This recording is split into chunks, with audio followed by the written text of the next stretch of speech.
Lovely, good morning. It's another yet Wednesday, interesting episode of the Breakfast Show. This is where we focus on governance, politics, and policy. And I'm Patrick Soko. My co-host today is Nelson Zulu. Welcome, Mr. Zulu, for joining me on the set today. I have to welcome you. But why do you have to welcome me? It's home. It's home. But regardless, welcome to the viewers. This is. Are you trying to say that you're taking over from Sharon permanently? Because that's the one of the set there. Okay, why are you trying to put me on the spot? On the other chair there. Why are you trying to put me on the spot? Yeah, you can speak to the people. Yes, it is what it is. So I think we run over to our first segment, which is the health corner, and we get to understand what really is happening, and we get to hear from the doctors, just like that. Interesting, just like that.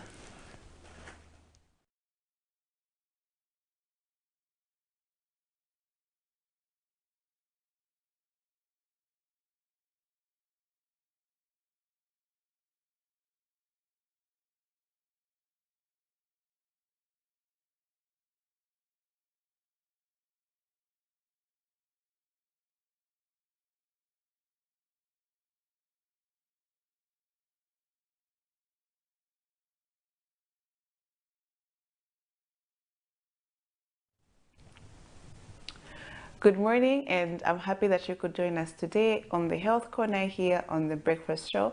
I am Dr. Nakobia Namfaya. So this week we are talking about community-acquired pneumonia, and yesterday we talked about the people that are at risk of getting this infection. We say that people who are older than 65 years or younger children, at least below the age of 12, can easily get this infection, and it is more deadly when they have this infection. So we need to protect them from getting the infection of pneumonia. So today we'll talk about the signs and symptoms of pneumonia, and some of the signs and symptoms are that people with pneumonia get cough. So they would present with a cough. They will start coughing, and usually the cough is productive. So by productive, we mean that there will be some sputum that is going to be expelled when the patient coughs, and usually it's yellowish sputum. Then the other thing is that they would have chest pain. So the patient might complain of having chest pain, and most of the times they would have fever because it's caused by a virus or a bacteria or a fungi. So these microorganisms, when they are in our bodies, they easily cause fever. So the patient will start feeling feverish, having chills. So those are some of the signs of somebody with pneumonia. If it's very severe, they might have difficulties in breathing. So they would have difficulties breathing, shortness of breath, and the patient will just have this tachycardia, which is where the heart is beating so fast or they are breathing very fast. So those are some of the things that can happen if somebody has severe pneumonia. So pneumonia can have different severities. It can be mild, it can be moderate, or very severe. So if it's mild, they might only get a cough and maybe have some fever. If it's moderate, they might have difficulties in breathing. They might also have increased respirations where they're breathing very fast. If it's more severe, they would have all these symptoms, and also the difficulties in breathing will be more severe, so they will more likely be bedridden. And these are people who are mostly at the age of 65 and above. These are the ones who would get very severe pneumonia. But it can also occur in middle-aged people, younger people. They can also get a severe form of the pneumonia. So there are different bacteria and different viruses that can cause pneumonia, and also certain types of bacteria can cause a more severe form of pneumonia, while others only cause a mild form of pneumonia.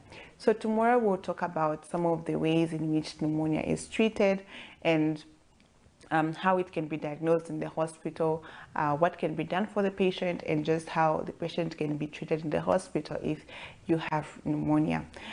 If you have any questions, you can reach out to me on Facebook at Dr. Nakubianamfaya. And if you need to watch any of the other videos that we have recorded here on the Health Corner, you can find them on my YouTube channel, which is Dr. Nakubianamfaya as well. I'll see you again next time. Make sure you stay blessed and stay healthy, and God bless.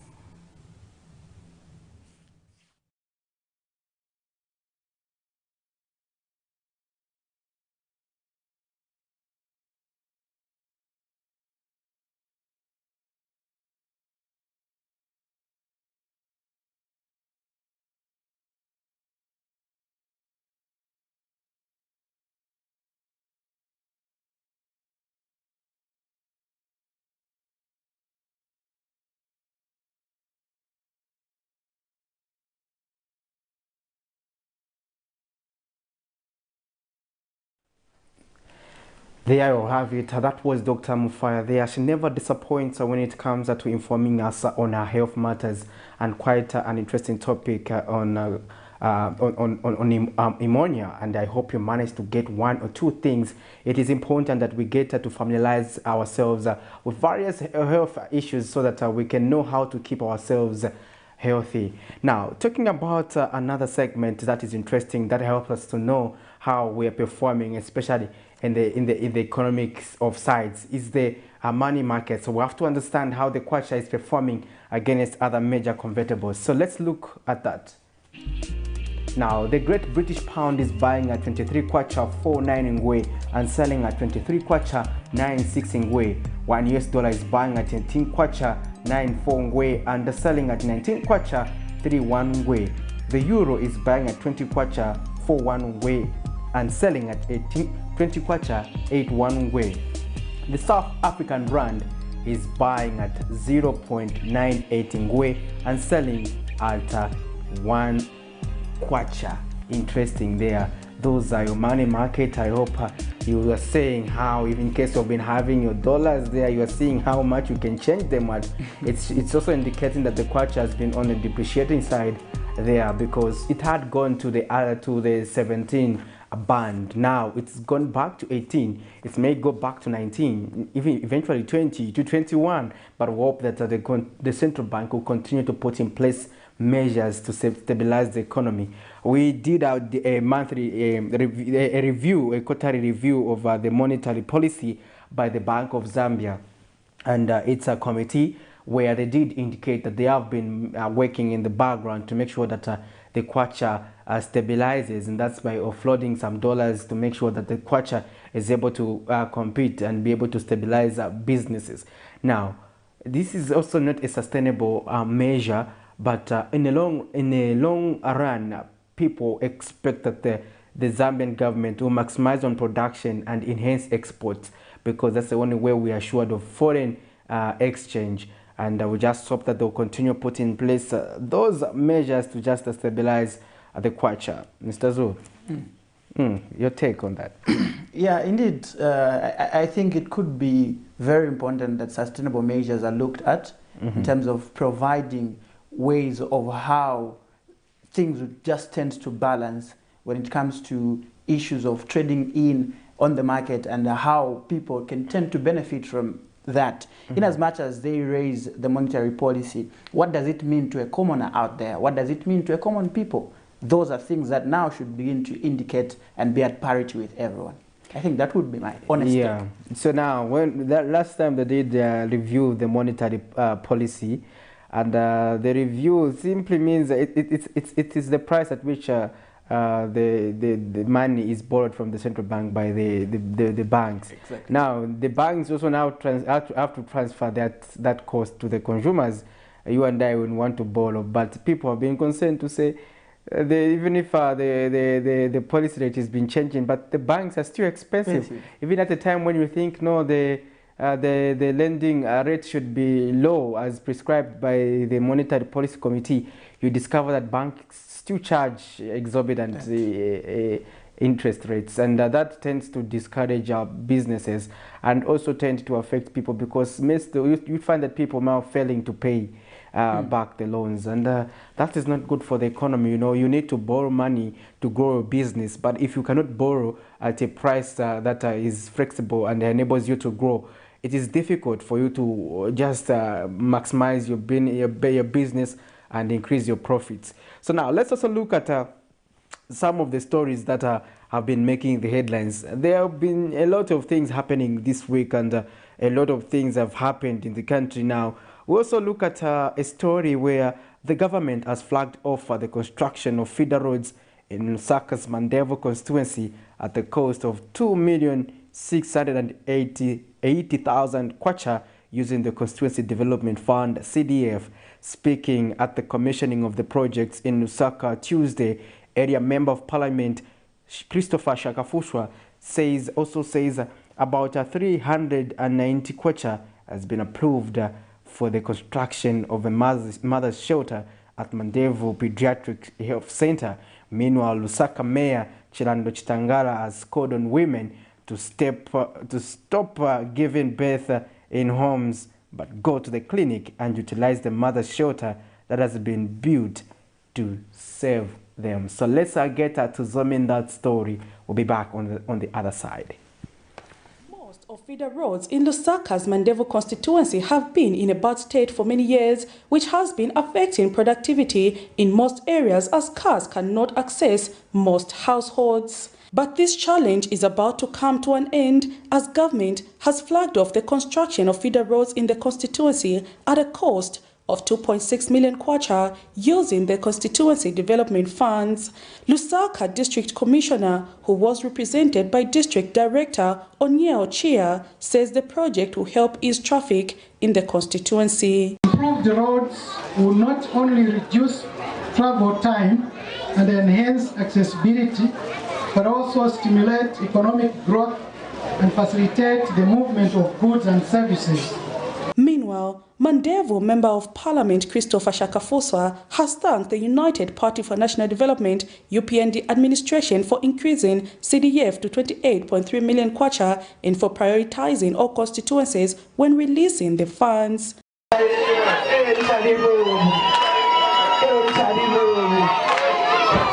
The commencement of roadworks at 798,000 kwacha and the construction of the mother's shelter at Mandevo Clinic, valued at 389,000 kwacha, hold immense potential to shape the future of our community, bringing prosperity, growth, and improved quality of life for all. And some residents spoken to are happy to see the development, but have asked the authorities to also look into water challenges that the area is faced with.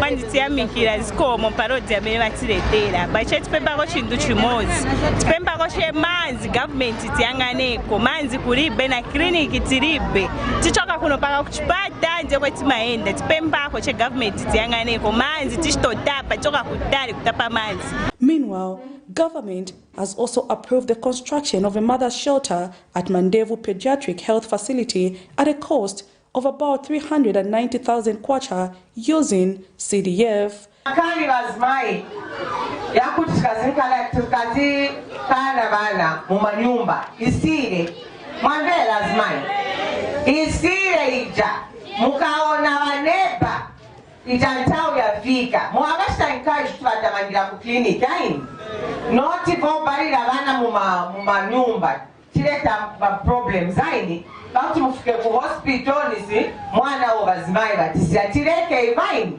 Lusaka Mayor Chilando Chitangala has since called on mothers to stop giving birth at home but ensure that they make use of the facility. Prudence Chota reporting for Camnet TV News. Well, there you have it. That's an interesting story there on CDF at work. in the Mandevu constituency, Mr. Zulu. Yes. Yeah, and it makes a lot of sense in that a lot of people, especially when it comes to Lusaka as a whole, they've been complaining that we're not seeing CDF being put to use. What exactly is happening with our area member of parliament? Is it that these people don't really take into account the challenges that we, the residents, are facing? Those are some of the outcries that have been coming out. And it makes a good reading, seeing that the area member of parliament on hand to actually officiate and ensure a construction of a road and a clinic. Yeah, ensuring that CDF works is a responsibility of us as community members. So in case CDF is not working in your constituency, do engage us, tell us so that we can ask for you. If you feel you are not getting the value that you have, you know that now we have, previously we had 25.7 million kwacha as Constituency Development Fund for the year 2022, and that money has been in use in various communities. Now we are talking about the 2023 threshold, that is 28.1 million kwacha. Yeah. It's a lot of money. And how is it being utilized in your community? You need to tell us. In case you want to conversation with us, you can just give us that call. We get interacting on various issues on the that will be zooming in. And later on the program, we'll be having a guest to help us discuss what are the they are prescribing to the UPND administration. Because President Hichilema said, bring it on. I want to take you on. What are you suggesting? We're implementing better policies. Tell us if your policies are better. So we are going to be getting your perspectives on that issue as well. In case you also feel that there's something you feel President Hichilema and his administration can do to better the country, you can equally suggest those views.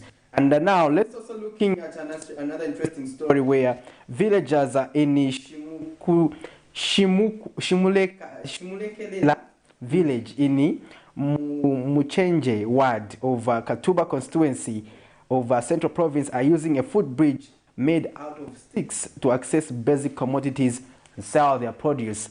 Speaking to Camnet News, village headman Shimulekela says there is urgent need for government to put up a permanent bridge, stating that the villagers get cut off during the rainy season as it becomes dangerous to cross. Let's get to zoom in this other story, then we continue to interact. You can also leave us a message on our socials. That's on our Facebook page as well as on our YouTube page. We are streaming live The Breakfast Show. Keep it on Camnet TV.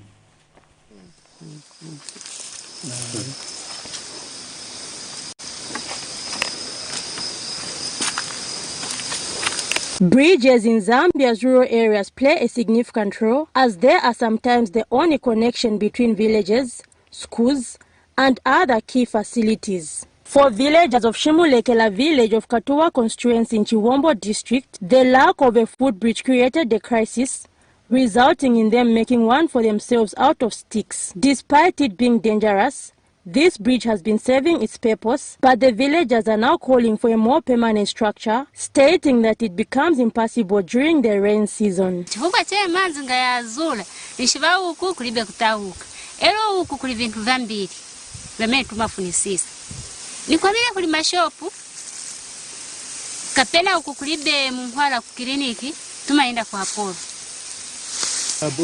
We are sharing the boundary with Chiranga, we are sharing this boundary with Chiranga, and we are near Lusaka. It is 30 kilometers from Lusaka town, but this is the kind of bridge we have here. And so when it rains, it means that we are cut off. We are completely cut off. And the water level, sometimes they reach up to this level. So meaning that we can't use it during rain season. Village headman Shimulekela also voiced out on the plight of the village. Tutosenga kumfurumende alimu akubantu bonse kwambe batuchafu kumakana lodi alimu a bridge kuno kumishesu swebo nkotukara kutara kuno shinji tulora kwa Apollo kliniki nene ni Apollo ono kwamba ituinde tuye kwa Apollo kule kwamba tushirikwe mpo tuinda papa takumotoka winda na twamba ituinde chitokwa chiyaba kulika bridge akaro karabira na amfura yaroka so tutosenga kwamba infurumende ituchafwe abantu bali bonse bekonsha kwamba nga batuchafuje pamakana lodi ali ma bridge. They have called for development, especially using Constituency Development Fund CDF, stating that villages have for so long remained lagging behind. Zipora Mshala reporting for Camnet TV News. Thank you for staying with us. You are watching the Camnet Breakfast Show with me, Patrick Soko, and Nelson Zulu. And we're just zooming in some of the stories that are making the headlines on the Camnet main news as of last evening. That was one of the stories we had in the news, and where the people of that locality are complaining of lack of a bridge. This is a common issue, especially in rural communities. Yeah, Mr. Zul, what are some of the other stories that we're looking at there? Yes, we continue to zoom in, and now this time around to Central Province, where Mumbwa Central Constituency Member of Parliament, Credo Nanjua, has assured soybean farmers in Zambia of government's assistance in finding market to prevent exploitation from private buyers. Speaking in Mumbwa Tuesday, Mr. Nanjua says government is aware that there is a lot of soybeans in places like Central Province and that measures to help farmers are being discussed behind the scenes. The lawmaker was responding to Mumbwa District Commissioner Namukolo Hayumbwa, who expressed concern on the plight of soybean farmers against the background that the Food Reserve Agency, FRA, will not buy soybeans in the 2023 crop marketing season. Let's take a look at that story. The outcry from soybean farmers across the country has been loud after the Food Reserve Agency FRA on 17th May 2023 through its board chairperson Kelvin Hambweza announced that they had over 100,000 metric tons of soybeans in reserves and therefore would not be buying from any farmers in the 2023 crop marketing season. President Hakainde Hichilema, during his mass briefing on 18th May 2023, advised soybean farmers to sell to private buyers. This has concerned many stakeholders, among them Mumbwa District Commissioner Namukolo Hayumbu, who expressed the sentiments Tuesday morning to Mumbwa Central Member of Parliament Credo Nanjua, fearing that soybean farmers will be exploited by private buyers. Especially the soybean farmers, they want to know what the government is going to do, because they did, actually, to be honest, people had more, they grew more soybeans than maize. Responding to the fears, the Mumbwa Central Member of Parliament, who is also Central Province Minister, has however assured of government intervention. The issue of farmers who have produced soybeans, I'm aware that there is a lot of soybeans this year in the province, and farmers feel frustrated that government is not buying. First of all, our farmers or the people should understand the reason why Food Reserve Agency was established. It is just there for strategic reserve. But that does not mean that government will stay aloof and watch the farmer being exploited. Government will not allow the buyers of soybeans to exploit the farmer in the country or in the province. Will not do that. A market will be there. The market is there. The only thing is to manage the market. That is, it doesn't exploit the farmer.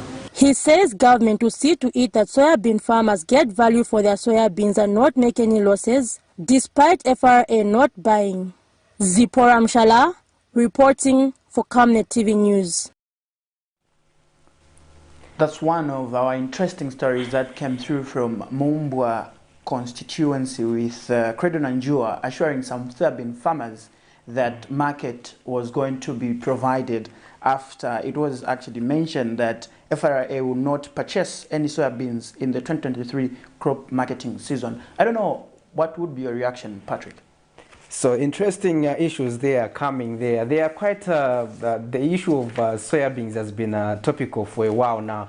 This emanates from the fact that the Food Reserve Agency said they will no longer be buying soybeans, and they didn't even suggest a price at which others can be buying it at. And that has raised a lot of eyebrows amongst farmers, because they feel the government has not done a good thing. They would have probably even if they're not buying, they would have announced the buying price for soybeans. Now, farmers feel that it will be difficult for them to have a better market, in that they feel left out, and that their bargaining power has been lessened, in that they are likely to be exploited by the business community. Now, let me also emphasize this point. You know, Zambia is a country which has also been talking about crop diversification and making sure that we have a variety besides maize. Now, when we had soybeans, this is also an important crop, just like cassava,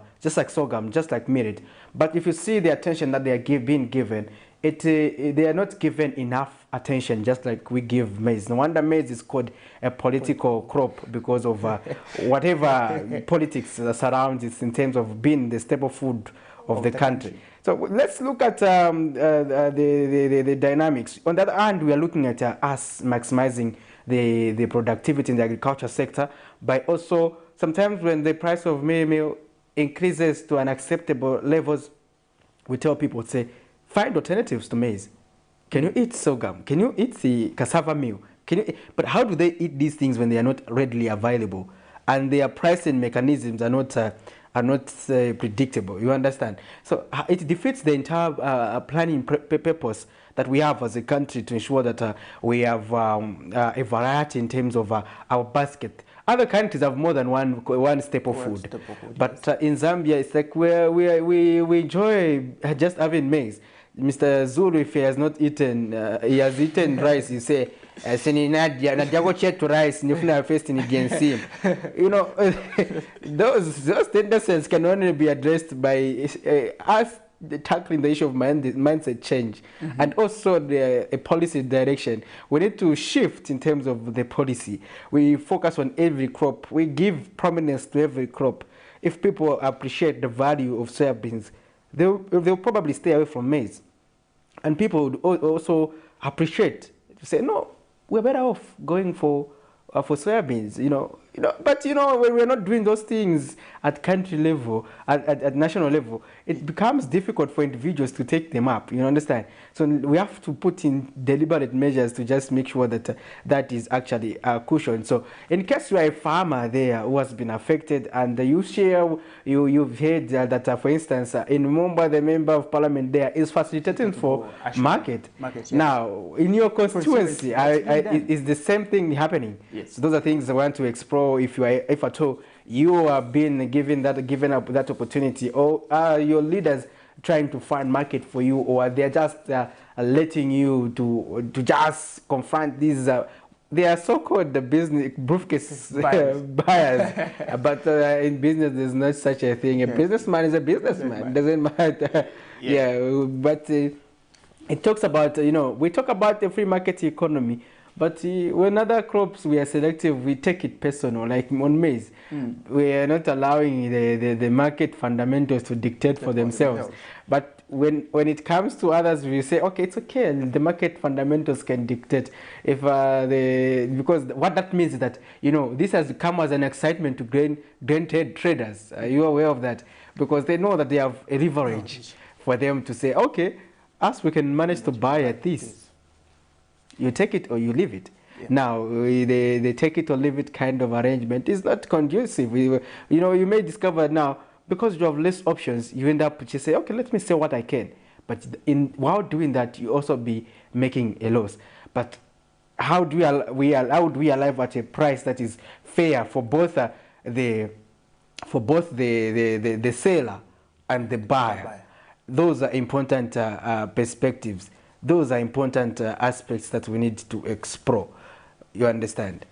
Well, with that assurance coming in from Central Province Minister Credo Nanjua that a market will be readily made available to farmers that specialize in soybean, we move forward into analyzing or zooming in another story. This one is coming through from the Lusaka Magistrate Court, where 3 Zambian men who are accused of trafficking and dumping the bodies of 29 male Ethiopians last year to the Lusaka High Court are actually conceding for trial proceedings. The accused are 30-year-old Jairus Njovu, a driver of SOS, 35-year-old Steven Sitali, a driver of Malaila village of Lusaka, and 43-year-old Pethias Maembe, a business executive of Kawata Site and Service in Lusaka. The trio are facing 29 counts of prohibition of trafficking in persons contrary to the laws of Zambia. On the 11th of December 2022, the country woke up to a shock and horrific scenario after news spread that 27 male bodies believed to be immigrants from Ethiopia were dumped in the middle of the road in Chongwe-Ngwerere area. This left many with questions asking who might have done such a thing and why dump the bodies. The other questions were how the said immigrants had access into the country. Now, 6 months down the line, after this incident happened, 3 men alleged to be behind the offense have finally made their appearance before the Lusaka's Magistrate Court. 30-year-old Jerosin Jovo, a driver of SOAs, 35-year-old Steven Stali, a driver, and 43-year-old Pethias Maembe, a businessman of Kawata, accused of committing the offense. According to record before court, the bodies are 29 and not the earlier reported 27. The trio have been slapped with 29 counts of prohibiting trafficking persons, contrary to Section 314 of the Anti-Human Trafficking Amended Act No. 16 of 2022. Upon making their first appearance before court Tuesday, the accused have been committed to the High Court for their trial proceedings, considering the allegations they are facing. Meanwhile, the accused have applied for bail pending trial. The application was made through their lawyers, submitting that the offense they are facing is bailable. The state is yet to respond to the said application. The matter has been adjourned to the 24th of May. Miriam Kaimba, reporting for Camnet TV News. Thank you so much. That was Miriam Kaimba filing in that report with regards to 3 Zambians that are actually facing trial proceedings for dumping 29 bodies of male Ethiopians last year. Yeah, quite sad. Yeah, it's sad. Huh? If you look at that, it's very, very, very, very sad. And that incident was a bizarre incident when it happened, you know. We were shocked, yeah. We didn't expect that, where you just say a lot of bodies were found, you know, dumped. And you know, that was that was terrible, you understand. And these guys involved, you know, the grave of the crime, you understand. First of all, you were trafficking prohibited immigrants, and secondly, they die. So you can see the tragedy there. It is even better when they are still breathing, or they are there. They are just been arrested. You understand? Yeah. Now there are a lot of questions that arise. You know, it gets to tell you to say the mode of transportation. But could it be also an issue relating to the country's security profile in terms of coming in and coming out of the country being at risk? Is it one of those aspects? What do you mean coming in, coming out of the country? The illegal entry, and you find that those were illegal immigrants that were actually dumped. 29 of those, and then you find that they're dead. So does this now put the country's crossing points at risk to say there's no enough security? Yeah, you may be right in that aspect. The thing is that for those people to have found themselves at Minimum, it means that they've passed through the borders. And if you look at where they're coming from, it is very far. They are coming from, is it Ethiopia? They are Ethiopians. Ethiopians, yes. So you see, now probably my major assumption is that they would go through by sea, then they go to Malawi or Mozambique. Then they get to Zambia through those points. You understand? But the prohibited immigrants are getting into the country everywhere, from every point. You know, we have our borders are very porous. You understand? And if you look at the immigration department, most of the times you have been covering stories from the immigration departments where they do conduct these raids on prohibited immigrants on several occasions. We have seen that. it gets to tell you to say, but how come did this person find themselves here? And they're even trading at Comesa. They're even plotting here. They're taken off the local business. Yeah, all those things. They get to show to the extent of the problem, to say this is how severe the problem is. So, our dear viewers, you are watching the Camnet Breakfast Show, and we have been looking at quite interesting stories, and we'll be going to stories now that bring us to the topic of the day, and that's where we are looking at alternatives to the UPND administration. And in case you have alternatives to what you are suggesting to President Hakainde Hichilema's government, you can give us, and you can tell us on how you feel. For example, how they are handling the debt situation. Would there have been a better way you could do it? How the government is handling the issue of mini meal, how the government is handling the issue of Constituency Development Fund, CDF. Do you think there's a better way? Because the government feels they are doing quite a good job in terms of doing that. And that's according to President Hakainde Hichilema himself. So if you feel there's a better way to manage these sectors, you can come through and give us that call, and we get interacting on the Camnet Breakfast Show. Now, there's another story, Mr. Zuru, where we look at Chief Chitanda Lumamba of Chibombo District has warned the parents in his chiefdom to desist from mulling over their children early or risk prosecution. Let's listen to this story, then we'll get to stories that are bringing us to the topic of the day. Keep it on Camnet. Providing access and quality education is one of the country's developmental agenda.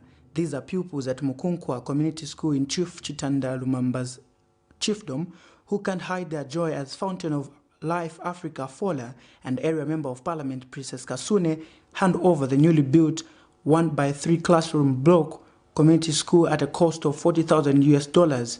This has cheered the chief. The people we still ask so that God could give them life so that they should continue building the schools. The hospital is about to be opened so that we could be cured from different diseases. Because of you, the Member of Parliament. And for Fola, the co-founders, Princess Kasune and Maximo, providing incentives that uplifts communities is the core business. The schools, we can achieve that, and we've built 10 schools now throughout Kembe constituency with the help of Honourable Kasune. Because of the children like you here at Mukunkwa, that makes me every day wake up and want to run again, want to go to the office again, so that you can have a better education, because education is an equal. In addition, Fola has provided more than 50 desks and a boho for the school. To the learners, this is what it means. This wonderful classroom block, we are happy because learning is done in a conducive environment compared to when it was done in this grass thatched shelter. May I say continue with the same spirit. Previously, before this school was built, there was a lot of early marriages, but now early marriages have been reduced. Thank you. While in the district, Mrs. Kasune toured the Chitanda Lumamba SDA hospital being constructed at a cost of over $1 million by Fola. The community is happy that the 90 kilometers they used to cover to access healthcare services will soon be history. We're going to have so many health facilities near this place that are going to refer to this facility. And we believe this structure that was given to the church will leave a mark in this territory. Government has also pledged to provide over 30 health workers at the hospital once functional. Nelson Zulu for Camnet News, Chibombo. There you have it, quite an interesting story there. Development in the village there. Interesting, Mr. Zulu, you were there. Share with us your experience. How was it? Quite interesting to actually appreciate some of the challenges that people in rural communities continue to face, because you can take a look at that grass-thatched shelter. It used to be their former school, for your information, and that classroom block 1x3 being built by Fola and the area member of parliament, Princess Kasune, actually means a lot to the community, as well as the provision of a borehole, because access to clean water as well remains one of the priority if you look at some key policies that have been enshrined to ensure that they're met by the year 2030. And one of those interesting issues also that came out were the aspect that it is very difficult to access healthcare services within the chiefdom. So the construction of another health facility, which is a hospital, actually being handed over to the SDA Church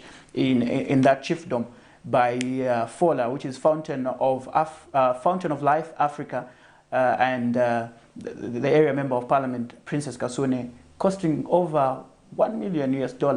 And this will house a lot of communities, among them Nunduwad, Chiuni, and is it Mwansenshi? Yeah. Quite an interesting story there, and good development there. And just now, we have to also now look at the stories that bring us to the topic of the day. Our topic of the day is exploring alternative policies to revive the economy.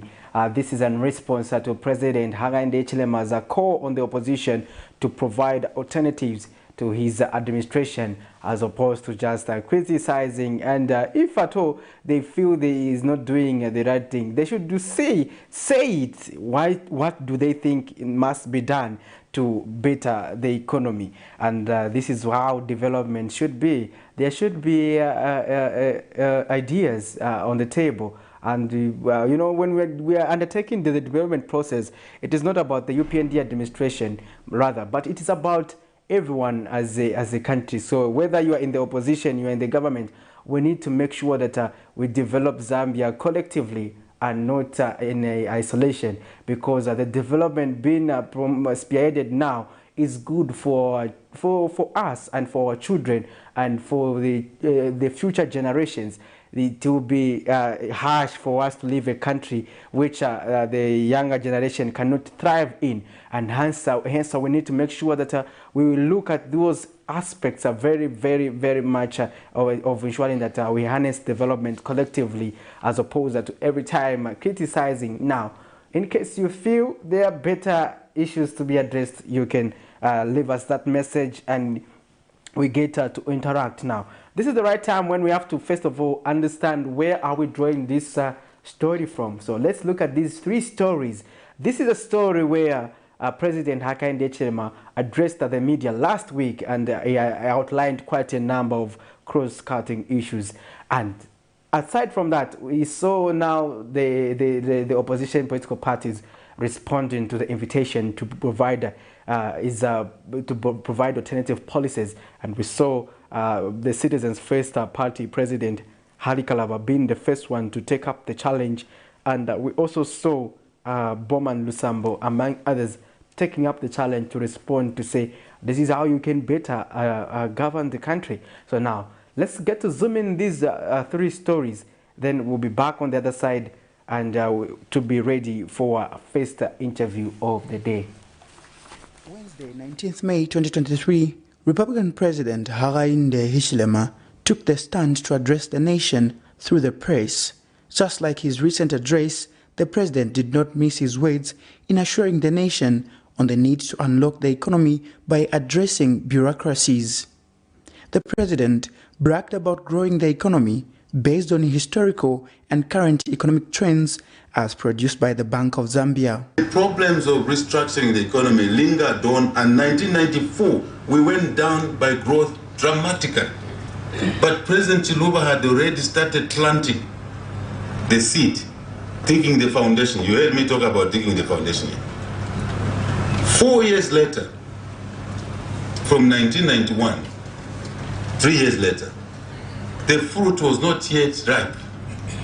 and we dipped down and started again. It takes a bit of time. So that's my answer to your question. It's Zambians to understand that graph that we're on the right path. Any reversal to what we're doing would damage us as a nation. The president also used the occasion to direct CEEC to localize milling plant to reduce the cost of milling by providing capital to interested investors. And the president has since challenged his critiques to demonstrate alternative policies that improve the local economy.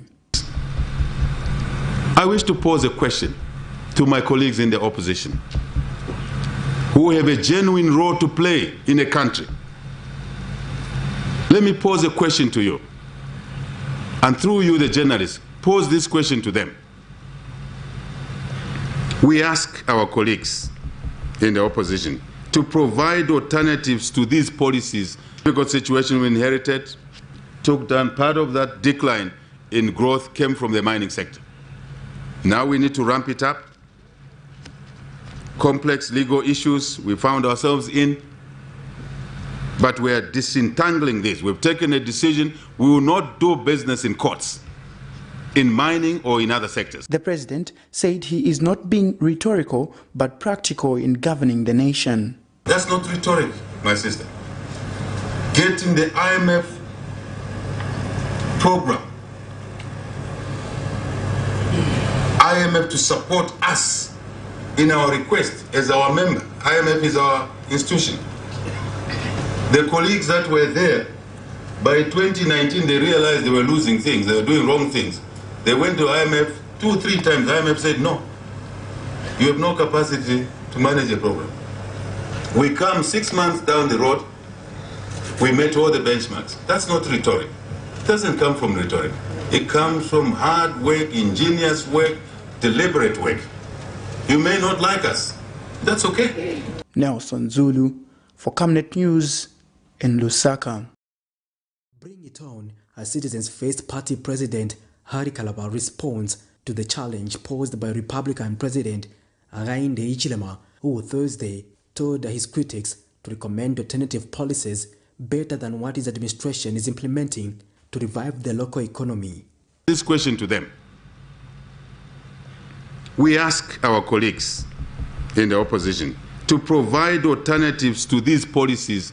But in response, during his press conference Friday, 19th May 2023, Mr. Kalaba, among other issues, challenged President Hichilema to have a preference for Zambians over foreigners and create local millionaires, ensure holistic job creation, and address Constituency Development Fund, CDF bottlenecks, and agriculture mechanization.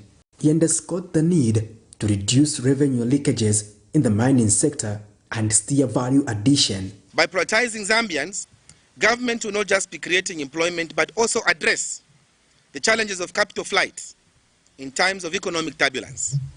This will also help stabilize our foreign exchange as opposed to the current situation where most investors only maintain a petty cash account in the account and the rest of their funds are swept outside Zambia.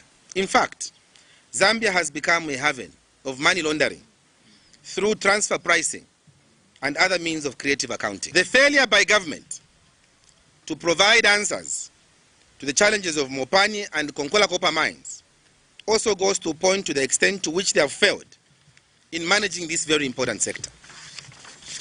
2, mechanized agriculture. Agriculture is one of the pillars of the Citizens First, and we would like to recommend that government considers investing in mechanized agriculture if the nation is to transform into a prosperous middle-income nation by 2030. Otherwise, that vision will remain a pipe dream.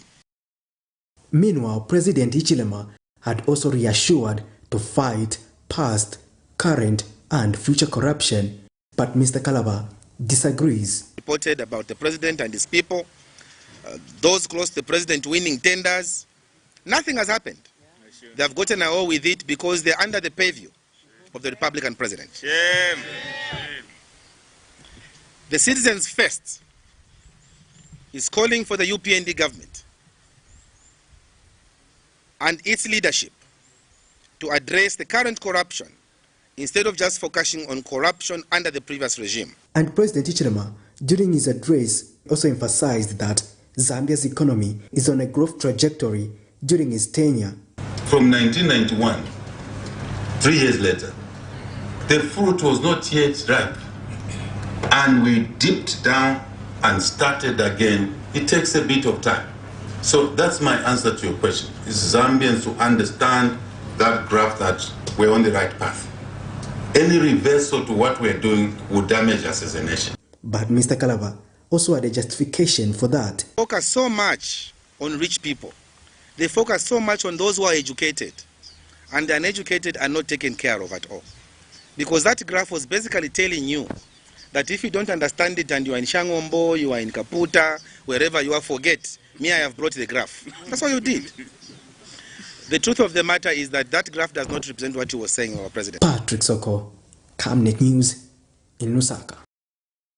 Opposition political party leaders seem to be responding to the call by Zambia's President Hakainde Hichilema that those with solutions to the current economic challenges should come forth and offer the solutions rather than offering unnecessary criticisms. Former Lusaka Province Minister Bowman Lusambo has joined the league of those advising President Hichilema on how to handle the Zambian economy. Addressing journalists at a media briefing in Lusaka Saturday morning, Mr. Lusambo has advised government to find a quick solution to the mining challenges on the Copper Belt before the end of June 2023, failure to which the people on the Copper Belt will protest. Mr. President, if you lose Copper Belt province the way it is today, my advice to you is just start packing your bags, because 2026 is not yours. But President, take mkwate vyama mistakes. Monse, agriculture, muli mistake. Health, muli mistake. Mining, muli mistake. Takwala. And our President, if we have a Copper Belt, not to me pay up to June. Ngata mwaka sorting ama problems aya Copper Belt by June. We are going to mobilize ourselves and do demonstrations, because enough is enough. Meanwhile, Mr. Lusambo has advised President Hichilema to engage the former President Edgar Lungu to meet the Chinese president to negotiate Zambia's debt challenges. President ngabaya ku China if you kwabula special envoy. Ba China bakaya bapokelera ba president nokubalolesha. Bakafumeko nokufumako. Tapali fika chitika. President, my challenge is that go to your brother, President Lungu, and let President Lungu be your special envoy to China, so that we cross this.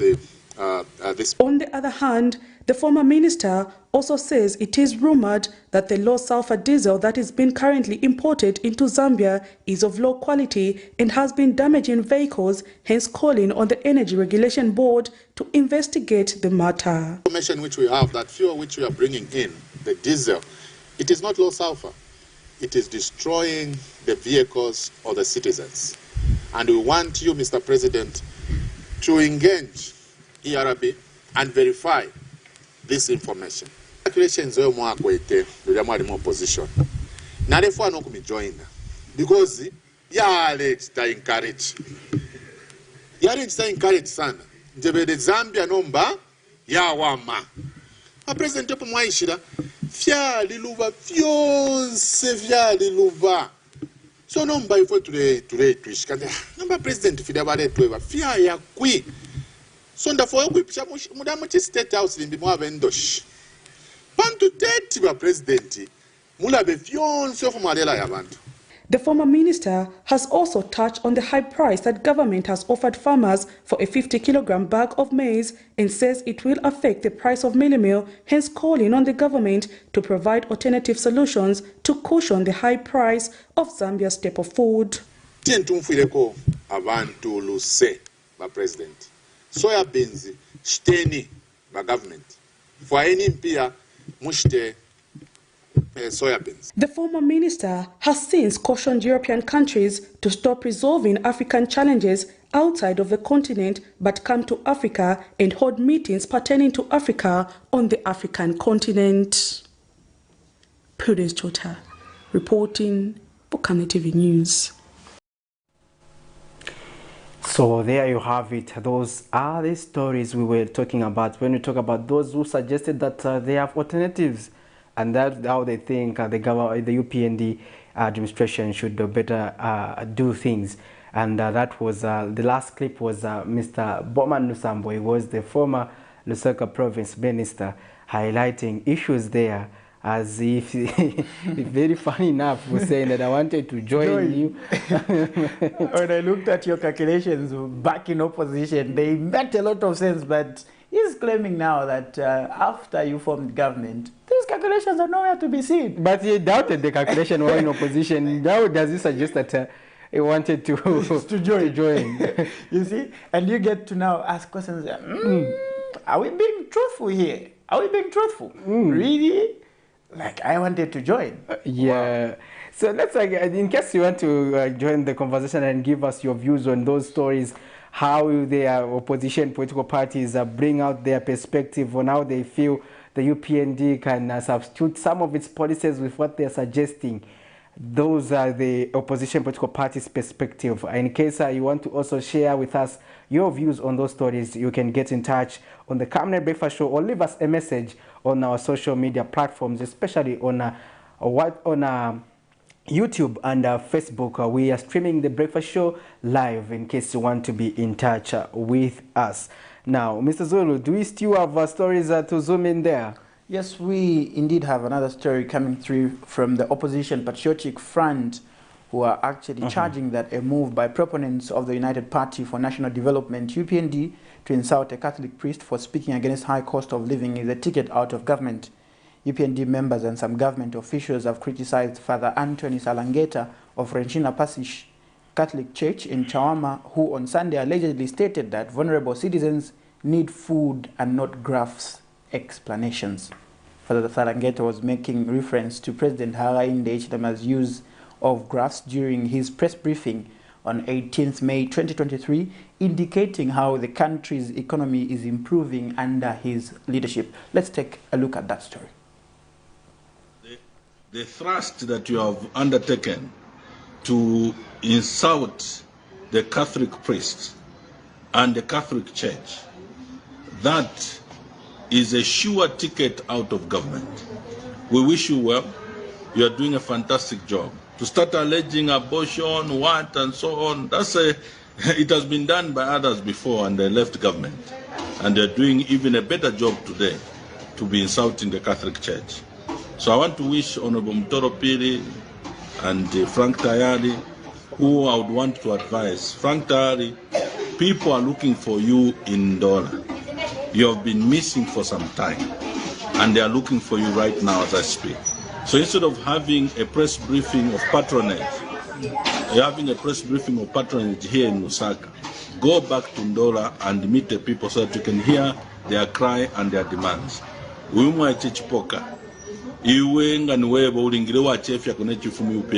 are not UPND. And every time you go to the media, you have only been a disaster and one who has even confused the Zambian people. The pronouncements you make are just clearly patronage towards Misaka and Hichilema. They are never factual. It's just catarism, as it were. I think this government can do better than to congregate at Mulungushi Conference Center to talk about a priest who is doing his noble job to speak for the privilege in our society.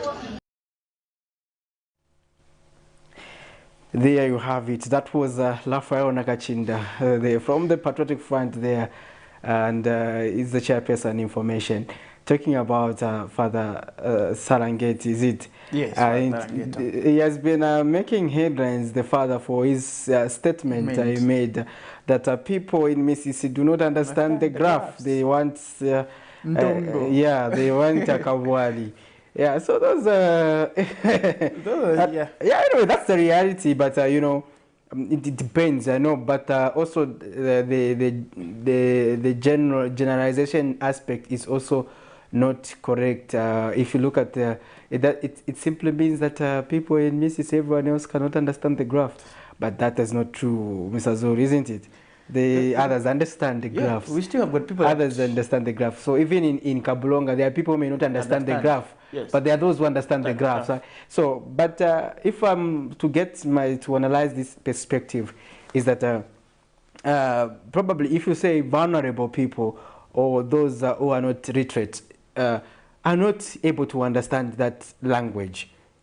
I will understand, because yes, they may not be able to understand when you say the economy is growing as a reflection of the gross domestic product, GDP. That's further confusion. What is the animal called GDP? That is confusion, you understand? Even some learned people do not understand the GDP. So now, if you're looking at the country's economic growth growing there, for the people, the immediate reaction, they'll look at what are the immediate benefits. That's what happens. So let's pick this call. Good morning, you are through to the Camnet Breakfast Show.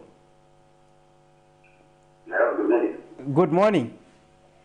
Yes, please. Your name and where you're calling us from, sir?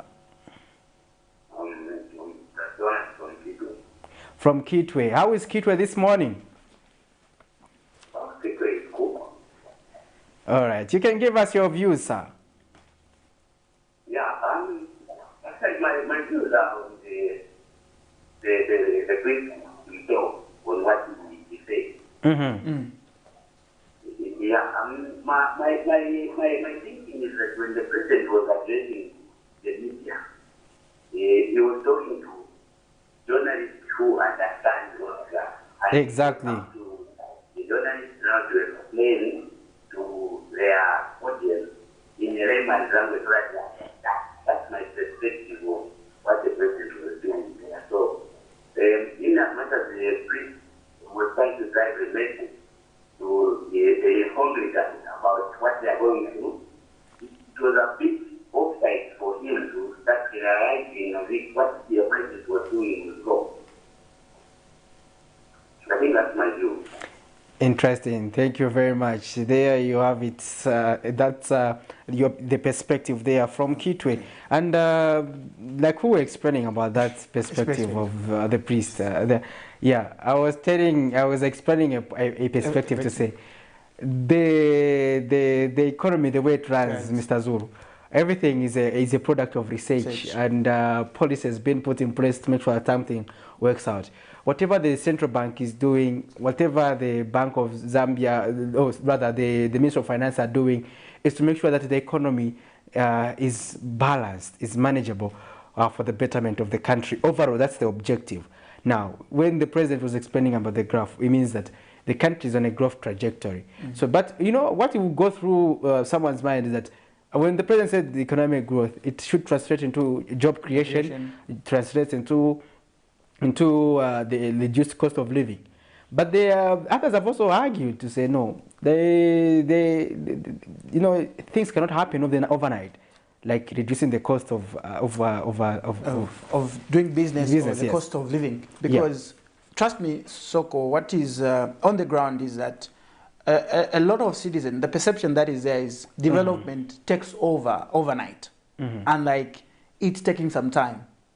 To them, the aspect is when the president uses that graph, uses a certain explanation, it should directly trigger to how they are living, how they are making businesses work. So let's get to zoom in, to listen to our next call. Hello, you are through to the program. Good morning. Good morning, how are you? Fine, and how are you, sir? Yes, this is John Kupuma from Livingston. All right. How is Livingston this morning, sir? Livingston is fine. Can you give us your perspective? It has been a while. Yes, Mr. Soko. You see, Zambia is very rich in natural resources. The first thing, one of the solutions to this financial doldrum of Zambia is removing tax holidays on these foreigners that come to Zambia to money. This is effort by each and every Zambian, especially the elite Zambians, whether they are politicians or they are not politicians. The government say no. That is a deliberate move for them to enrich themselves in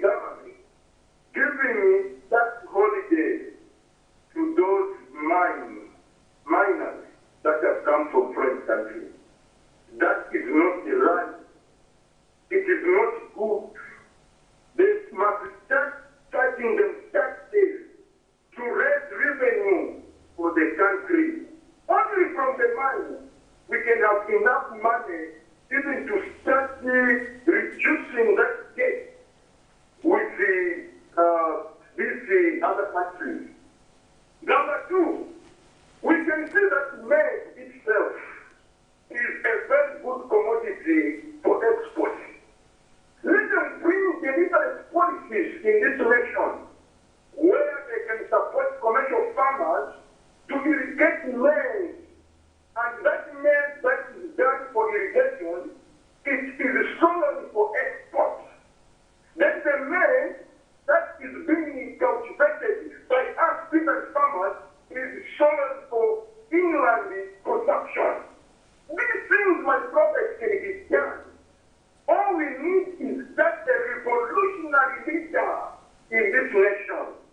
Zambia is not poor. Zambia is rich.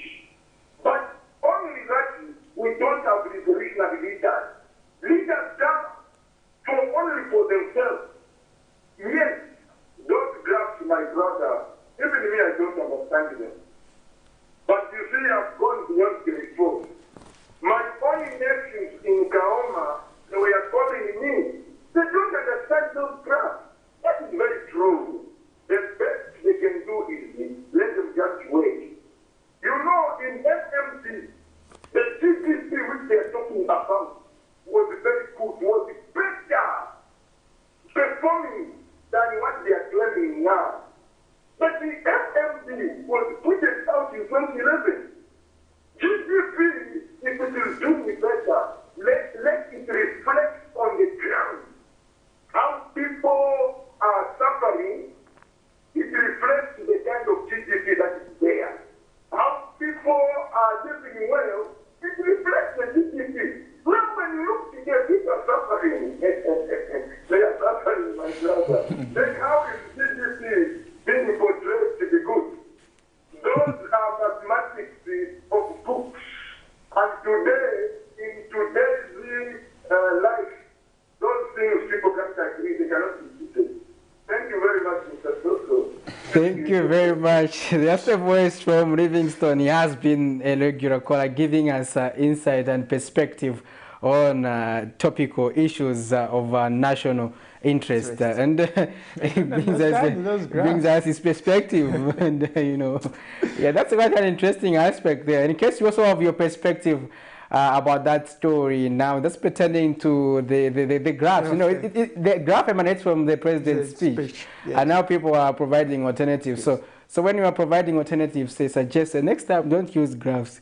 What should you use, Mr. Zuru?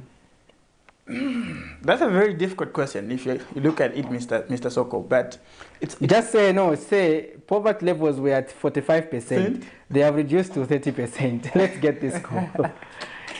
You are through to the Camnet Breakfast Show. Good morning. Yes, good morning. I'm Mr. Mulenga from Chingola. Mr. Mulenga?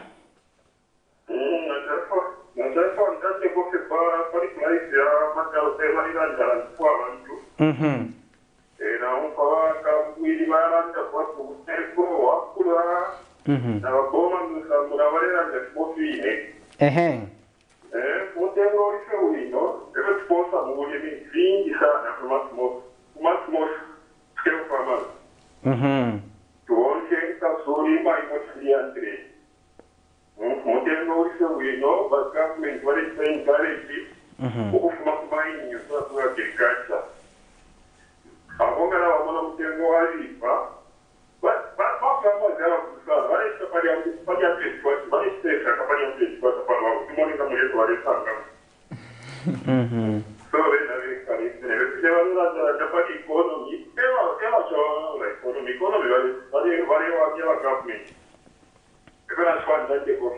Twatasha, that's a voice from Chingola there. They are appreciating the price, farmers themselves, speaking for themselves, you understand. The price is okay. But President Ichilema did prescribe a solution to that. He said what will happen is that there will be no movement of fuel from one area to the other.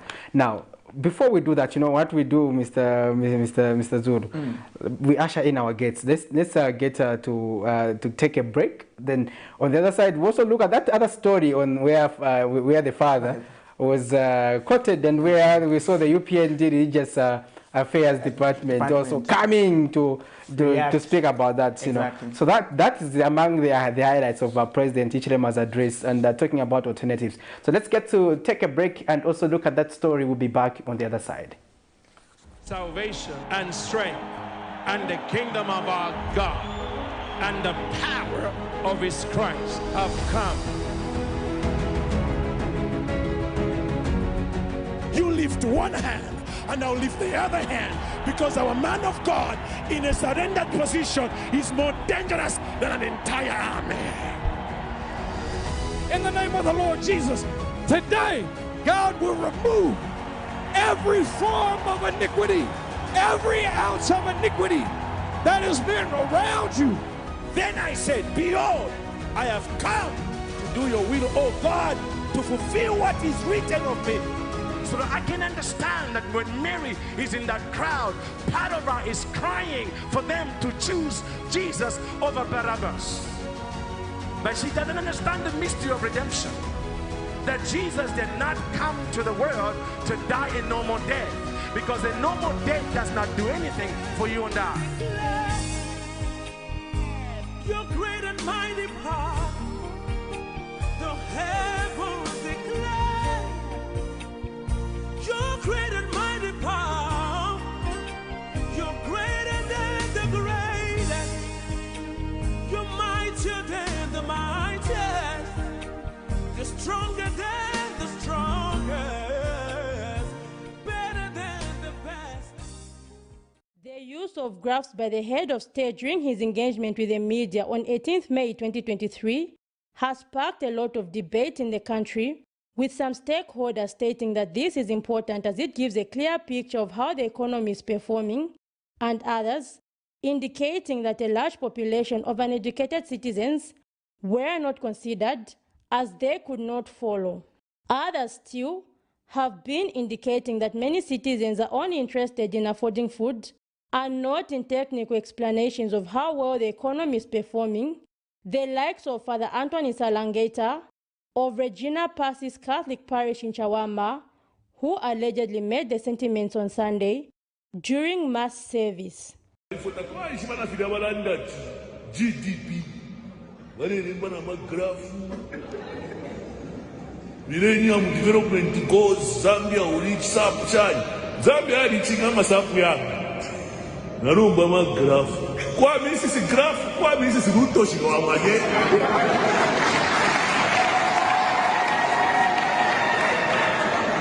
Kwa misi kujafu, kwa jack, ruto shigawamage. Milipa tempo alelu. Kwisa punch, not low graph. No.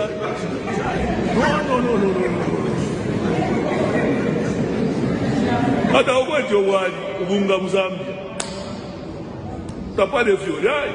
The ruling United Party for National Development, UPND, through its Religious Affairs Committee chairperson, Reverend William Jombo, has responded to the sentiments. Those poor people, every other Sunday, they come to church with gifts in form of food, foodstuffs, cooking oil, meal, eggs, goats, and all those things are presented and given to the priests, and they live on that.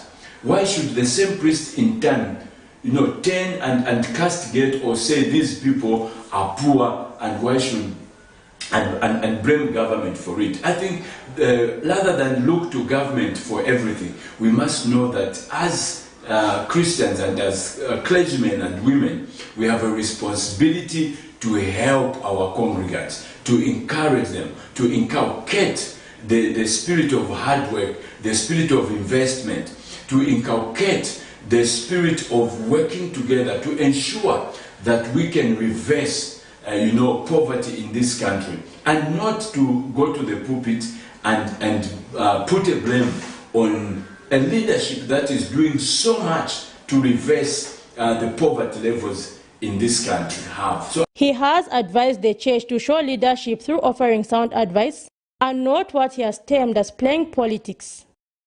Zipporah Mshala, Camnet News, Lusaka.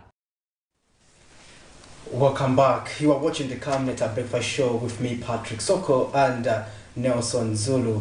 And in studio, we have been joined by Our guest is the president of the leadership movement, Dr. Richard Sirumbe, to help us analyze and also what are they prescribing to the UPND administration when it comes to the alternatives which President Hakainde Hichilema suggested. Welcome to the program, sir. Well, thank you very much for giving me this opportunity to be on Camnet TV. Interesting. We'll start our conversation with the sentiments by the father. Do you think the father erred by providing that perspective that people in Mississippi, Jack, they do not need the graphs, rather they need inshima on the table or food on the table? Your perspective on that, because this has been topical and we have seen the government machinery responding, reacting to that sentiment. The UPND also reacting to that those sentiments. Your perspective as a political party? Well, actually, before even the priest could react, we were the first people to react as leadership movement because we followed keenly what the president was presenting to the Zambian people, and it was very saddening. It was very disappointing. We did not expect a president who has been for 15 years in opposition, who understands the Zambian scenario, to come to the Zambian people, present such a backward, in the eyes of the Zambian people, theoretical graph meant written by theorist technocrats who are good for nothing, who have not done anything for this country. This country is being ripped apart by foreigners, and yet the president comes up with that graph from those theorist economists telling the Zambian people that, look, this is evidence. You can see now that we are developing. The Zambian people, the people in Missis, the people in Kalingalinga, the people all over Zambia, they know when the economy is doing fine. They understand the economy through what they are passing through. If somebody who used to use 100 kwacha 3 years ago to buy a bag of meal and today cannot afford to buy a bag of meal with 200 kwachas, what are you going to tell them? Can you show them that graph that the country is doing fine? A person who used to have only 1 kwacha and get a body bus and get into town, now he cannot afford to get into town with that 1 kwacha, and you are telling them that the economy is doing fine. People who were able to have food, cheap food, today they can't afford to have 3 meals a day, and you show them that graph that, see, we are doing fine, this country is doing fine, we have fixed the economy. We are embarrassing ourselves. Let the New Dawn government know that they are on the wrong side of history. We want leaders who understand what the Zambian people are passing through. This is why as leadership movement we have been clear. We are very disappointed with the way the New Dawn government is dealing with the economics of this country. We need to fix the economy by ensuring that Zambian people are participating in the economy, in the economic recovery. We need Zambians to be productive. This is why we talk about production. The New Dawn government are not productive. They are just moving around, asking for $1 here, asking for $100 there. Imagine the whole lot of the president traveling. He's even boasting that, oh, I met the president of France, then within the day I met some UK prime minister, and I went to Scotland, I got $1 million €1 million, and yet here in Zambia, we can actually see people able to dig sewage with picks and shovels. We intercepted sewage 2 trucks worth $18 million.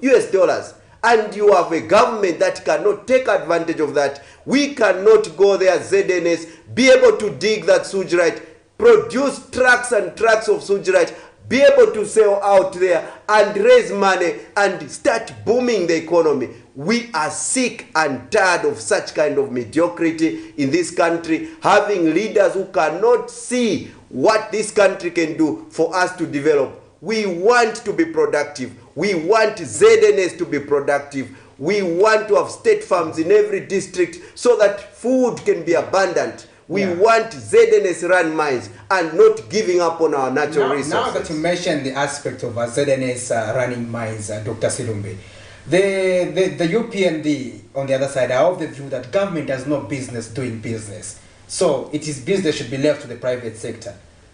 What alternative do you have over that? This is why I've been on the media always telling the Zambian people that we should never again put colonized leaders who are running on a colonial mindset that believes that anything foreign is better, leaders who are running on a colonial mentality that thinks that foreigners are going to come into this country and run our affairs and develop Mother Zambia. That issue of saying business can only be run by foreigners, foreign investors, is the worst colonialism that we have ever seen. Have you ever wondered why Saudi Arabia has not said, oh, this government has got no business in business, so let us give up our oil to foreigners? They are running, those are state-run oil fields. They are digging the oil.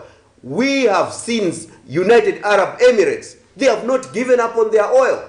This is why they are investing all the oil into Emirates Airways. They have developed Dubai. They are developing Abu Dhabi. They are using their produce because they are state-run. Russia has never given up on its oil. It has never given up on gas. All these governments, or rather countries that are developing, skyrocketing, is because government has taken charge of its natural resources.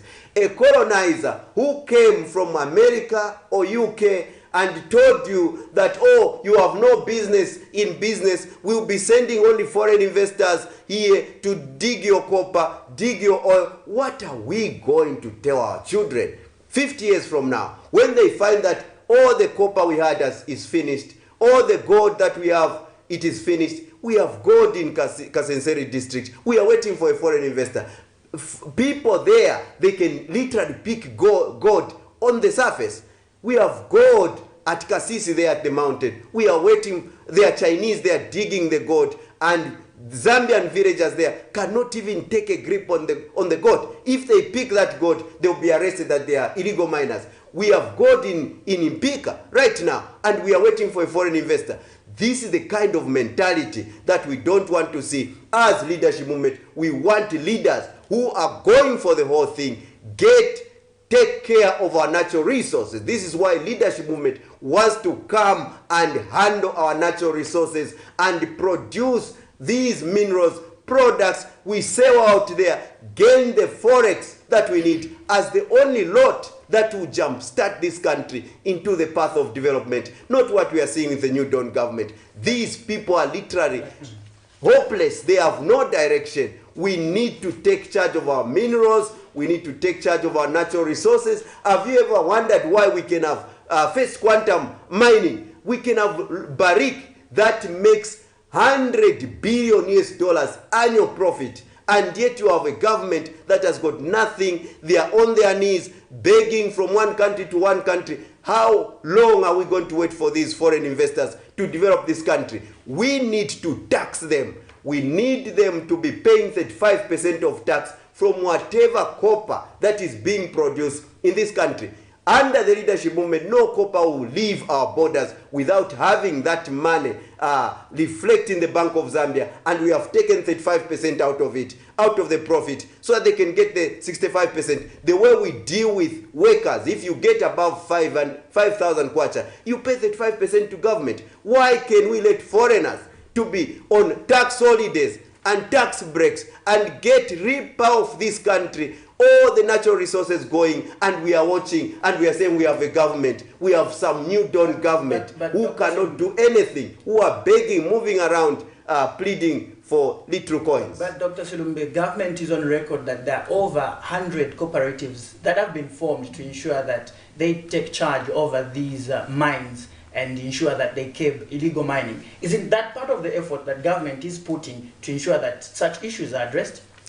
That is the colonialism we are talking about. These people are colonized. They are running on a colonized mind. You cannot talk about illegal mining.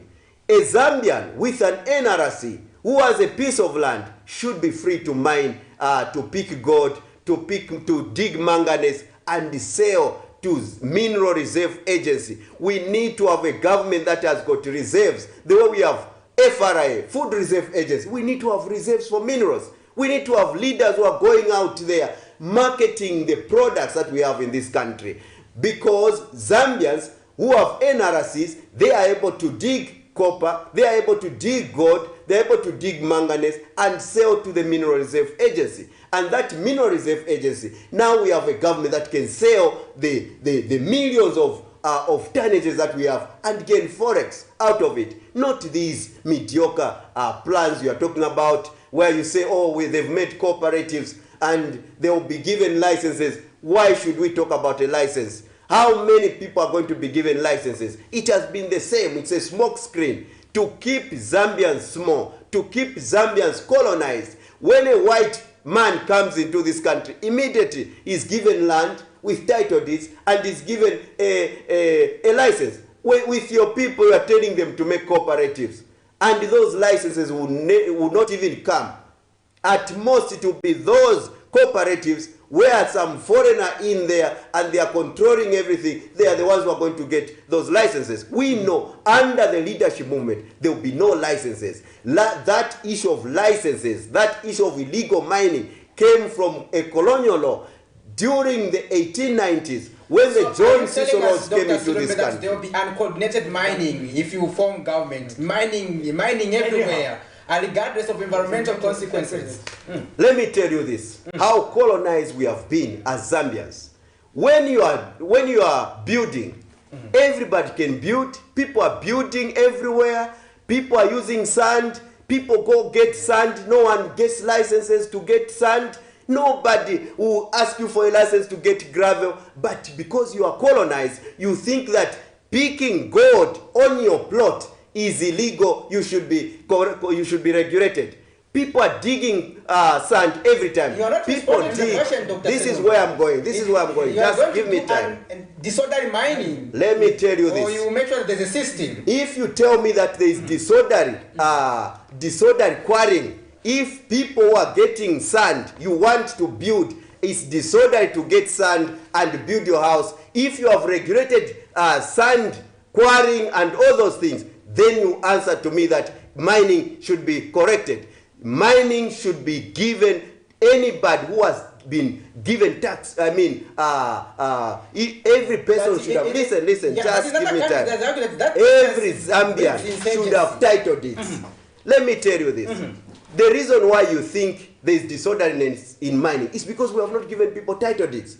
Number one thing, under leadership movement, every Zambian who owns a piece of land, they were going to have title deeds. Therefore, if you are mining at a land where you have a title, you are free to mine. There is no disorderliness in that. Just the way of mining accidents, Dr. Serumbi. There is nothing like that. That is colonialism. Which mining accidents? Why don't you see? Are you telling me that someone should just wake up and kill all the animals, including the government trophies, just because they are Zambians? For instance, is what you are trying to interpret? We are not talking about. That's an example we're giving us because we're trying to say.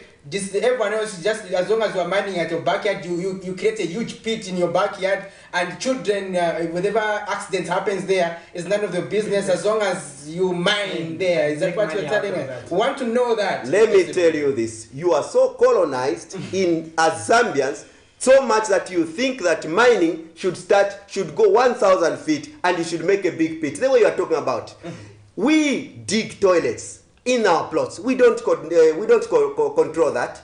We dig ifishima pamaland yotuakwata. No one regulates that. We dig ifishala. No one regulates that. Now, if that is shala you are digging and that is manganese and you get that manganese and you take to Mineral Reserve Agency, what is the problem with that?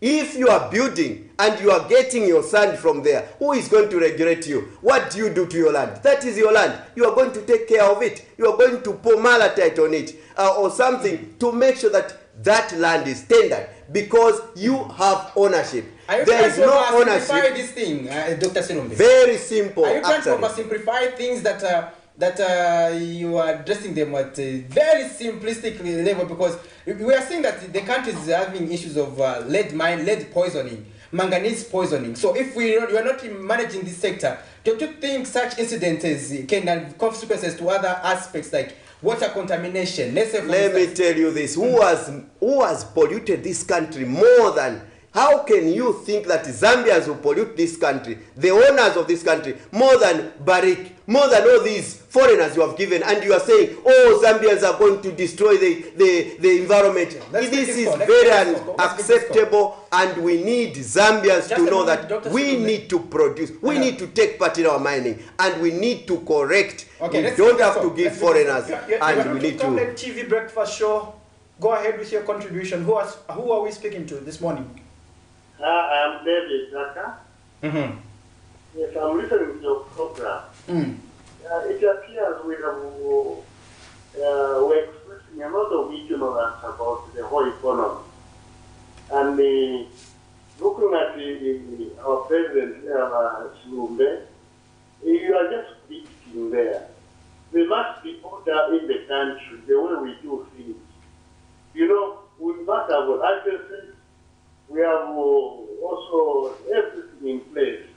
You cannot just wake up, everybody is mining, and you say it must be just do like that. No, I think there must be order in the country. Coming to the president, the graph expressing there, he was talking to journalists.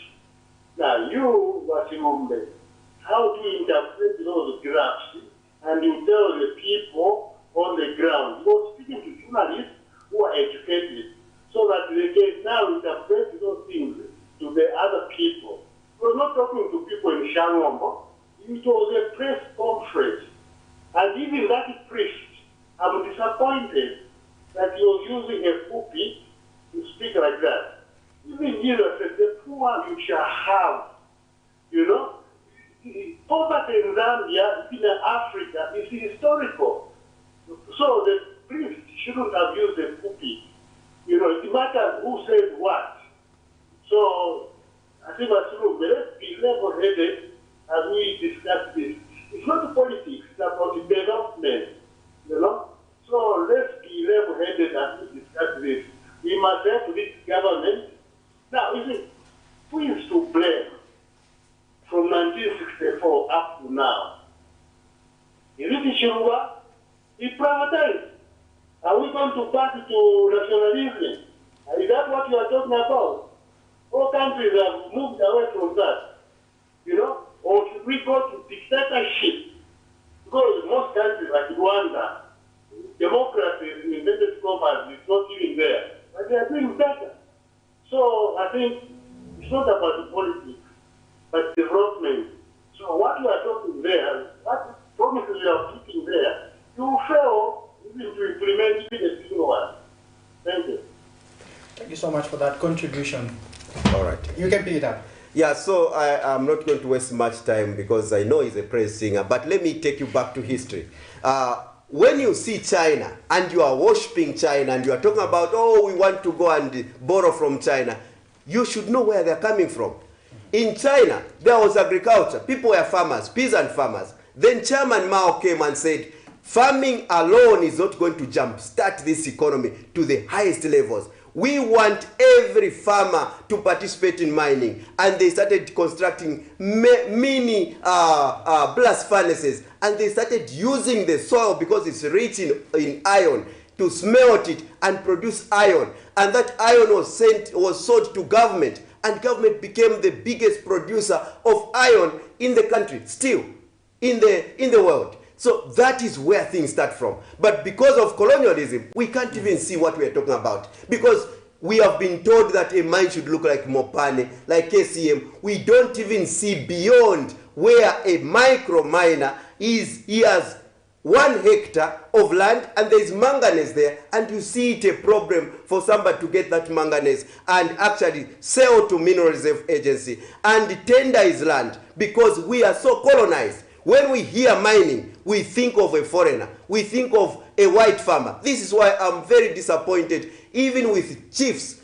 A chief in Mansa saying, I don't want anyone to pick Sujirite. I'm waiting for a foreign investor. This is the kind of mind that we are spanking as leadership movement, and we'll never tire dealing with such kind of mindset. We want a Zambian If you have an NRC and you are given a title deed, there is no confusion in getting the gold which is on your plot, in getting your manganese which is on your plot, in getting even the cobalt that is on your plot. There is no confusion whatsoever. There is no confusion in farming. Where did you see confusion in farming? Because anyone can farm, even at your backyard. There is no confusion. Now, why should let me just finish this point.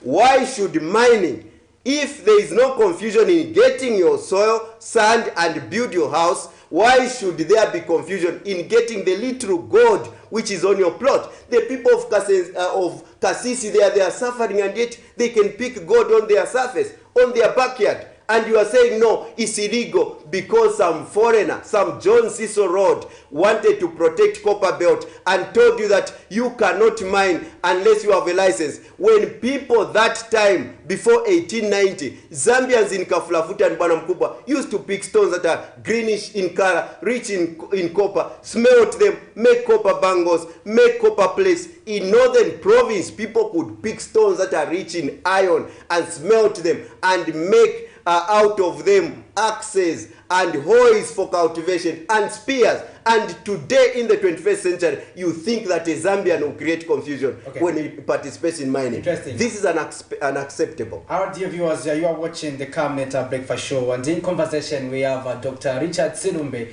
He is the Leadership Movement president. We are discussing alternatives to the UPND administration in terms of policies. And Dr. Silumbe is suggesting what as the Leadership Movement believe can work for Zambia and which the UPND administration can adopt.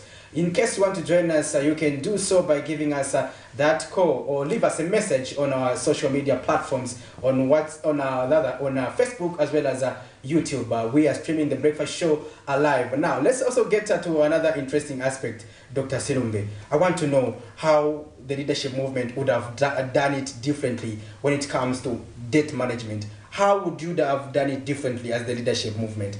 Because the president, when he was asked a question, he said, when he was accused of being rhetoric, he suggested to say, getting an IMF bailout package does not amount to rhetoric, political rhetoric. So now, let's get to Dr. Silumbe. Before I finalize that question, let's just find out what our caller wants to contribute on the program.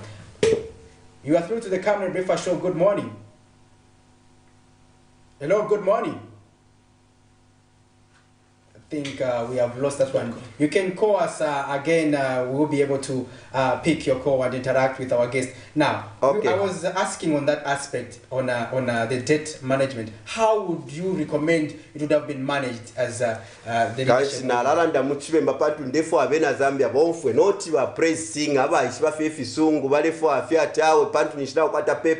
Mwebe na Zambia mwona mwishibo kwe bati ichalo chesu chali wina chali kwata ama umukuba ama natural resources vintu vingi sana twalikwata na land for agriculture nomba nga twakwata entungulushi ishi lyonse shirebutukira mukusenda amaloni ni nshifo natwishwa kwe bati if bali abantu abena Zambia bo tuleta ati ba illegal miner baya imba sujirite ili worth $18 million Nishiba president ukobaya mukukongola na angula mukulomba $1 million nishitature tontonkanya bwino ngabe na Zambia tufire tuwaishi okobati at this time under leadership movement ngatuna tukwata ma ZNS run mines ba ZNS ngabali yakwa kwino ko bale senda sujirite this time ngabale imba no na sujirite ya ngana amba no ko bale ifire ngana tupanga pali inonshita from the time to aikete aba sujirite pali inonstanga natupanga na $1 billion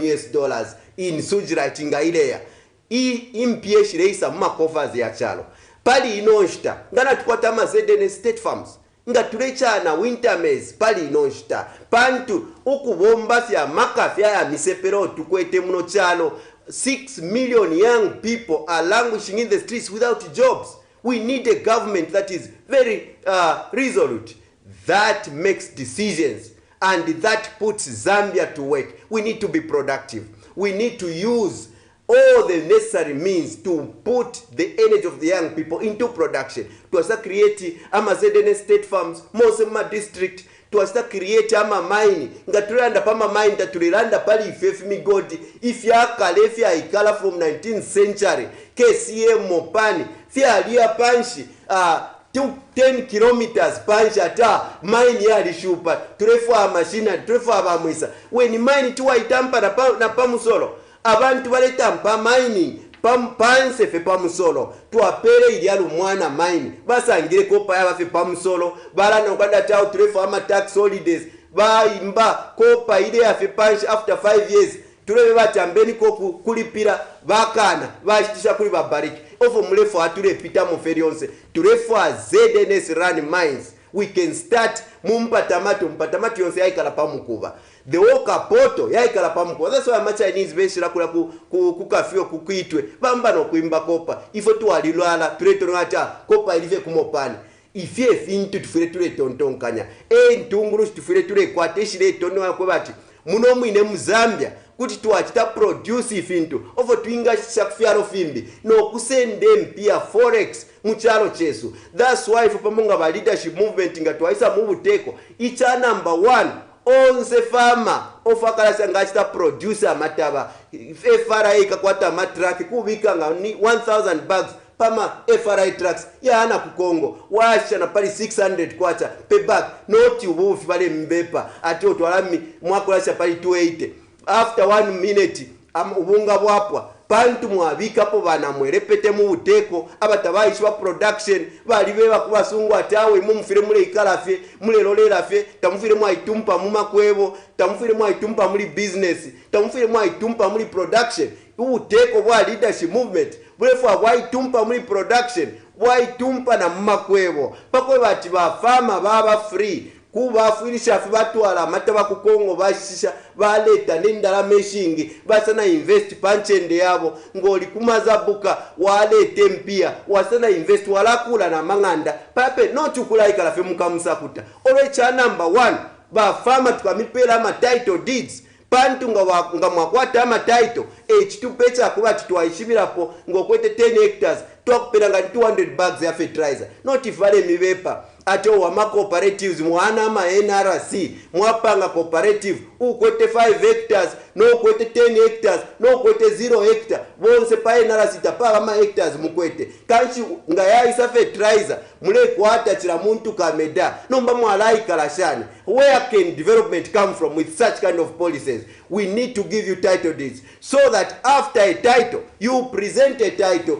get enough fertilizer, you present a title to a bank under leadership movement and get money. Twamipera koka lusangu mwashita tractor mwalima yonse 10 hectares mwashita produce nga mwapwisha track ya FRA ile milolera mwabika pwenyanje mwatwala ku Kenya notif ture umfati balefu aba Kenya bese basende na land yo tukwete tupere ba farmer ba ku Kenya 20,000 hectares pakwe bati bale lima amataba bale twala ku Kenya ni chibwebe na Zambia na mkwata capacity tulefu abe na Zambia baba productive na government tatu wakaleshu papa mataba yabe na Zambia aba farmer yo pantu tukakwata ama ZNS state farms tukalalima mataba to make sure that ubunga bulesti kwa pali 50 kwacha ngofo turelanda notif ba mukukuru mwabika mu uteko bale mieva tukabosha pali 50 kwacha nichi ni bana mwerepete tabayishi ba production tabakwata molu bali muri production mu makwebo muri fyonse bena kula tambikafe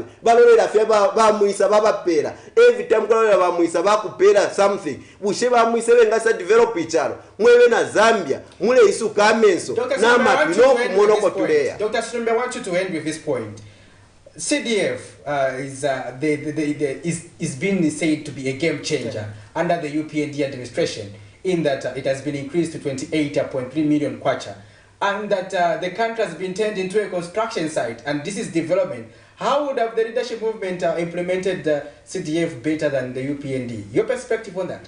Pali ino nshitatu Afrika CDF ngayale bomba ngatabale pela bakada ikwena increment ilifye bwino lero ko ileya ni kubantu abatabale leta development muchalo turefu aifo pamonga ba leadership movement ngatwaingira mu buteko pali ino shitani CDF ile kuli ba farmer pako ati bashito mufundo wingi bashita na matractor bala sta produce apatufikire turefa production winter maize valatapirira naifuna tukwata ma state farms turesa produce pakwata kuli nsala nomba timwalanda ati CDF ile bomba ubunga mulesita pali 300 kwacha aba kopa belt balesita ubunga pali 400 kwacha olo mulera ndati awe CDF ilife bwino icharo chile bomba without production ni CDF yo ile bomba kwisa ichakubalirapo chakulya abantu lipamala balendire nsala olo imu mulanda ati o CDF ile bomba CDF munsala ichalo nachikwate nsala CDF ini lack of prioritization. That's why mule ingisha ba teacher mwala ingisha ba teacher na mapepa na abantu abasambira mu ZNS mule for grade 12 certificate mu ZNS instead ya kuingisha umuntu wonse whether walisambe na utawasambira kana ukwata maka first thing ni primary jobs not secondary jobs turefa abama primary jobs abantu abakwata maka whether walisambira mtawasambira mwaingira mu ZNS pana tusha tete mufiro kwikata olukaso tete mufiro kwikata piki na shovel ukwimba omukuba to aba productive after to ambo kupange mpia sujiraita matrack 100 yale ya kufyalo turelete mpia ama billions olo nomba tuingengisha ba teacher msekondie tuangisha na banesi pan tunatupange ifya ama factories ya miti pan prefer ture panga ne miti muno mwine mcharo tete mukwate bana mwerepete balelolera India ile tupere miti mcharo pali inonsta 58 years of independence ni shibutunguru shibwasha turelanda pali production